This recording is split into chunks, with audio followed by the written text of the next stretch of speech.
Bismillah, alhamdulillah, wassalatu wassalamu ala rasulillah, wa ala alihi wa sahbihi wa man wala. Rabbi shrah li sadri wa yassir li amri, wahlul 'uqdatam min lisani yafqahu qawli. Ibu-ibu, bapak-bapak, dan adik-adik pengajian KGRI yang dirahmati Allah, Assalamualaikum warahmatullahi wabarakatuh. Sekarang ini banyak orang yang hidup penuh dengan kekhawatiran. Kekhawatiran akan ketidakmampuan seseorang dalam memenuhi kebutuhan hidupnya ataupun kehidupan keluarganya, utamanya dari sisi ekonomi. Nah, surat Al-Waqiah, salah satu keutamanya adalah, atau salah satu julukannya adalah surat yang dapat membebaskan seseorang dari kemiskinan, atau dalam terjemahan lain, membebaskan seorang dari keinginan. Ya. Nah, di sini tentunya tidak harus diartikan bahwasanya kalau kita membuat surat Al-Waqiah, kemudian akan turun balasan berupa harta materi yang berlimpah. Tentunya tidak harus selalu diartikan demikian. Tetapi di sini Allah Subhanahu wa taala, setelah kita pelajari surat Al-Waqiah, kita melihat bahwa Allah Subhanahu wa taala mengajarkan kepada kita melalui surat Al-Waqiah ini suatu skala prioritas. Skala prioritas di mana hidup kita ini hidup di dunia dan juga hidup yang kekal di akhirat. Dan hidup yang kekal di akhirat ini hanya ada dua pilihan. Di surga, nikmat hidup di surga, atau di neraka, nauzubillah min dzalik. Dan tentunya kita ingin hidup di surga. Hanya ada dua pilihan. Nah, makanya kita berdoa yang paling populer, doa Rabbana atina fid dunya hasanah wa fil akhirati hasanah wa qina adzabannar, ya. Nah, jadi kita berdoa untuk kebaikan hidup di dunia dan kehidupan hidup di akhirat. Nah, kebaikan hidup yang bagaimana di dunia ini? Kehidupan yang berlimpah harta sering menjauhkan seseorang dari Allah. Kehidupan yang sangat miskin juga seringkali membuat orang terlalu lelah, sehingga tidak cukup waktu untuk, atau terlalu capek untuk beribadah. Makanya yang kita inginkan adalah kehidupan dunia yang cukup dan juga menyelamatkan bagi kehidupan di dunia kita dan di akhirat kita. Rasulullah SAW sangat memuja orang yang miskin, karena orang yang miskin itu mereka beratus-ratus tahun lebih cepat di hari penghitungan, dihisapnya lebih cepat karena mereka tidak banyak dipertanyakan. Ya, tetapi kita juga tadi sebutkan tidak mau terlalu miskin sehingga kita capek sekali untuk bekerja, dan kita juga tidak mau harta berlimpah sehingga kita terlupa akan Allah. Tapi kita ingin harta kehidupan dunia ini yang cukup, ya, dan yang menyelamatkan. Demikian. Nah, insya Allah pada kesempatan kali ini kita akan membahas bagian terakhir dari surat Al-Waqiah. Ya. Dari ayat ke-83 hingga ayat ke-96 insya Allah.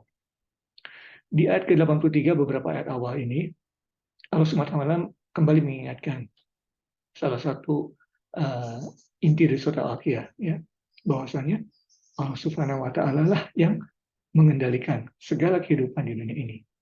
Nah, seperti tadi kita sampaikan, seringkali manusia ini khawatir, gelisah, karena merasa mereka bertanggung jawab akan hasilnya. Padahal yang diinginkan oleh Allah adalah kita berusaha dan serahkan hasilnya kepada Allah. Allah yang in control. Makanya di sini di penghujung ayat surat Al-Waqiah ini Allah SWT kembali bertanya melalui retorikanya. Dan kali ini sangat to the point, yaitu mengenai kematian. Karena setiap orang akan mengalami kematian. Setiap orang pasti pernah melihat kematian, ya, dan mengetahui bahwa pada saat nanti beliau pun akan mati. Ya. Nah, di sini Allah SWT bertanya di awal ayat, di ayat ke-83. Lihatlah, ini hanya samarinya saja, ya. Lihatlah orang yang meninggal, atau yang sekaratnya yang hampir meninggal, yang jiwanya ini sudah sampai di tenggorokannya. Kemudian Allah SWT bertanya, apakah kamu bisa menarik kembali jiwanya sehingga dia hidup kembali? Ya.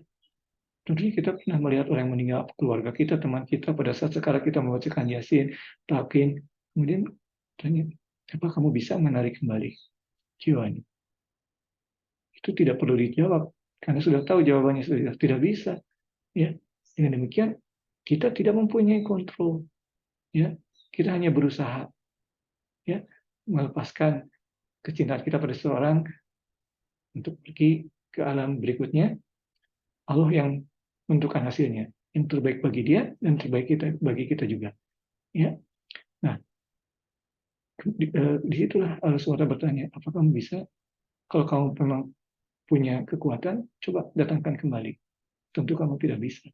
Ya, nah itulah. Kemudian setelah itu Allah SWT mulai kembali menjelaskan 3 golongan orang-orang di hari akhir nanti, yang muqarrabun, yang didekatkan kepada Allah, golongan tangan kanan atau golongan yang menerima amal perbuatan di tangan kanan yang ada di surga, dan golongan tangan kiri, yaitu orang-orang yang menerima amal perbuatannya dengan tangan kiri. Mereka ada di neraka, nauzubillah min dzalik.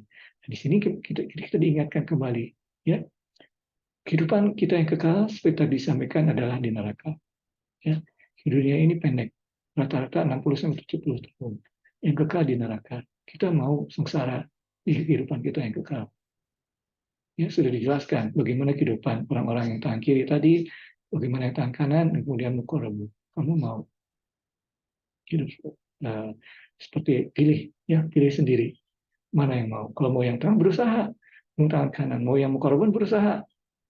Kalau tidak mau berusaha, ya nasibnya tangan kiri. Tadi, ya golongan tangan kiri. Nah, itu arti harfiahnya. Dan kemudian arti sufinya bagaimana? Nah, di sini Syekh Ahmad Ibn Al-Jibah mendapatkan arti kiasannya. Seolah-olah orang yang muqarrabun, yang dekat kepada Allah, itu mereka adalah orang-orang yang istilahnya mungkin mabuk, bukan istilah yang tepat, tapi karena kekurangan istilah, mabuk akan kecintaannya kepada Allah. Apapun yang terjadi di dunia ini, mereka menerimanya. Mereka berusaha, tapi pada saat kenyataannya mereka tidak mendapatkan apa yang mereka inginkan, ya sudah, tidak apa-apa. Ini keinginan Allah, yang terbaik dari Allah. Mereka berusaha.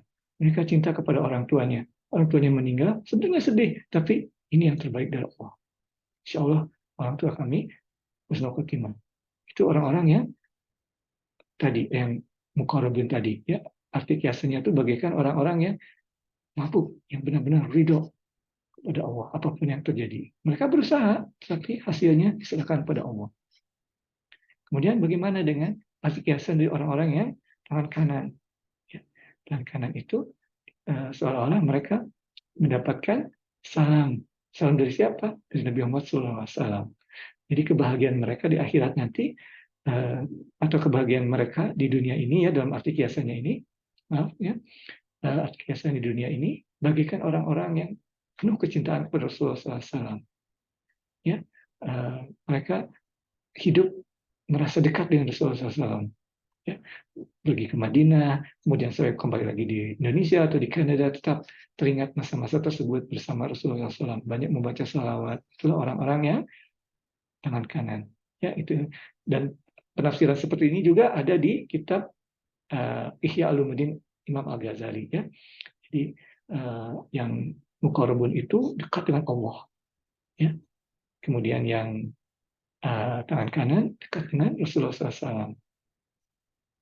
Yang kiri itu adalah orang-orang yang senantiasa gelisah di dunia ini. Ya, hartanya mungkin banyak, tapi mereka selalu gelisah, selalu khawatir. Karena mereka terlalu tidak hanya berusaha, tetapi juga merasakan bahwa mereka in control.